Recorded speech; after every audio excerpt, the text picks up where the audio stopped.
मुख्यमंत्री धामी ने अधिकारियों के साथ की बैठक। सीएम धामी ने कहा कल सुबह तक सभी के खातों में पैसे पहुंच जाएंगे। जोशीमठ संकट पर एक्शन में सीएम धामी। पुनर्वास पैकेज के लिए कमेटी का गठन। धामी बोले अभी नहीं टूटेंगे घर। जोशीमठ संकट पर गृह मंत्री अमित शाह की बैठक में गजेंद्र सिंह शेखावत, नितिन गडकरी और भूपेंद्र यादव शामिल हुए। जोशीमठ से लोगों को विस्थापित करने के लिए 45 करोड़ की धनराशि जारी की गई। 11 करोड़ रुपए आपदा राहत कोष से। जोशीमठ पहुंचे सीएम पुष्कर सिंह धामी ने स्थानीय लोगों को दिया भरोसा। नुकसान के आकलन के बाद बाजार रेट के मुताबिक लोगों को मदद की जाएगी।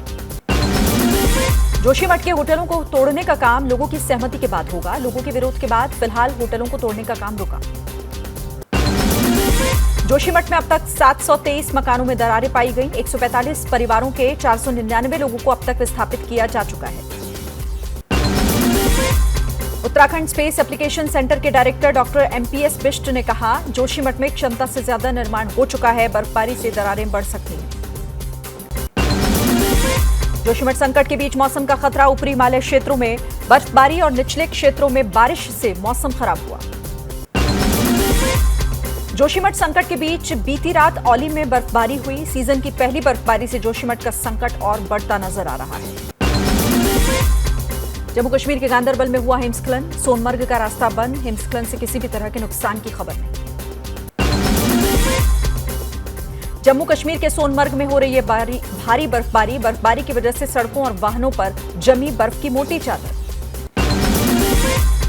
चमोली जिले में पड़ने वाले बद्रीनाथ धाम में भी हो रही है बारिश। ऊंची पहाड़ियों पर बर्फबारी की वजह से गिरा मौसम का पारा। रुद्रप्रयाग के केदारनाथ धाम में हो रही है बर्फबारी। चारों तरफ बिछी बर्फ की चादर। आसपास की पहाड़ियों पर भी बर्फ। हिमाचल प्रदेश में भी बर्फबारी की चेतावनी। किन्नौर, चंबा, लाहौल स्पीति और कुल्लू जिलों में बर्फबारी होगी। बीते 24 घंटे में लाहौल स्पीति में 10 सेंटीमीटर बर्फ गिरी है।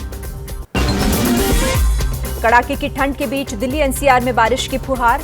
कोहरे की वजह से उत्तर रेलवे की 23 ट्रेनें देरी से। पहाड़ों पर जारी है बर्फबारी। बक्सर लाठीचार्ज के बाद बिहार पुलिस की बर्बरता का एक और वीडियो सामने आया। जबरन लोगों के घरों में घुसती नजर आई पुलिस। महिलाओं से की बदसलूकी।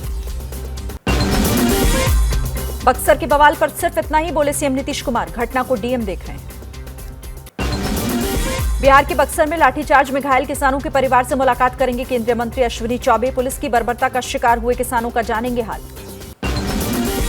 बक्सर लाठीचार्ज पर एक्शन में सरकार। दोषी पुलिसकर्मियों पर दिया कार्रवाई का आदेश। थानेदार को किया गया लाइन हाजिर।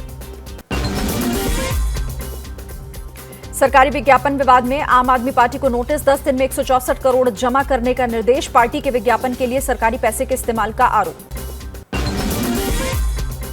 सरकारी विज्ञापन विवाद मामले पर डिप्टी सीएम मनीष सिसोदिया का केंद्र पर हमला। कहा केंद्र के इशारे पर काम कर रहे हैं अफसर। 7 साल से बाधा डाल रही है सरकार। मनीष सिसोदिया के आरोपों पर बीजेपी का पलटवार। कहा सुप्रीम कोर्ट के निर्देश के उल्लंघन की वजह से भेजा गया नोटिस। अफसरों और सरकार की लड़ाई का झूठा नाम दे रही है दिल्ली सरकार।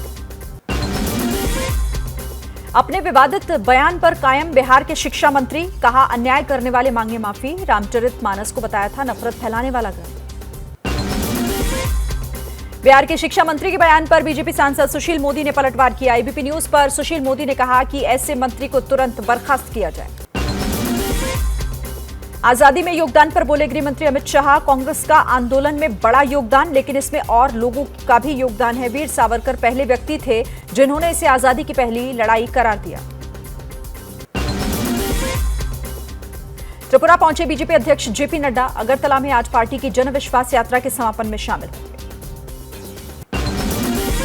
पश्चिम बंगाल के जंगीपुर में आयकर विभाग ने टीएमसी विधायक जाकिर हुसैन के ठिकानों पर छापेमारी की। ठिकानों से 11 करोड़ रुपए कैश बरामद किया गया। कल जम्मू दौरे पर जाएंगे गृह मंत्री अमित शाह। आतंकी हमले में मारे गए लोगों के परिजनों से भी कर सकते हैं मुलाकात। पीएम मोदी ने voice of global south summit की शुरुआत की। भारत की मेजबानी में 120 देश वर्चुअल तौर पर शामिल हुए। दिल्ली में भारतीय सेना की सालाना प्रेस कॉन्फ्रेंस। सेना प्रमुख जनरल मनोज पांडे ने कहा चीन सीमा पर हालात स्थिर हैं। जम्मू कश्मीर एलओसी पर शांति है। सीजफायर जारी है।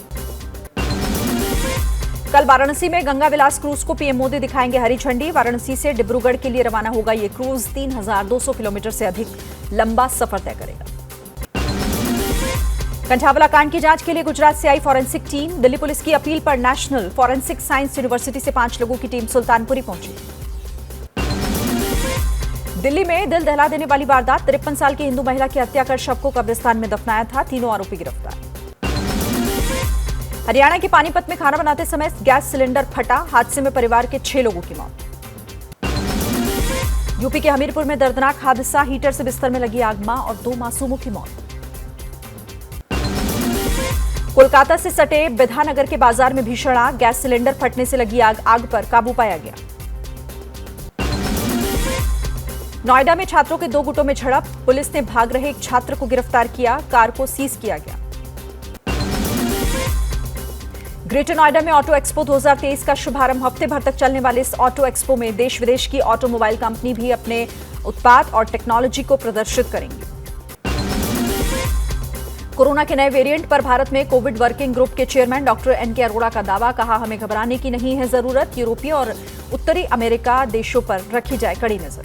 जैसे ही घड़ी का काटा दोपहर 2:30 पे आए, बबीता जी का दिल सास बहू साजिश के लिए मचल जाए। और ये है इनकी बहू, पूरे दिन ऑफिस की टेंशन हो जाए गॉन जब ये करें अपना फेवरेट शो फ्री टाइम पे ऑन। इनकी तरह आप भी देखिए अपना फेवरेट शो अपने टाइम पर और डाउनलोड कीजिए एबीपी लाइव ऐप अपने स्मार्ट टीवी पर।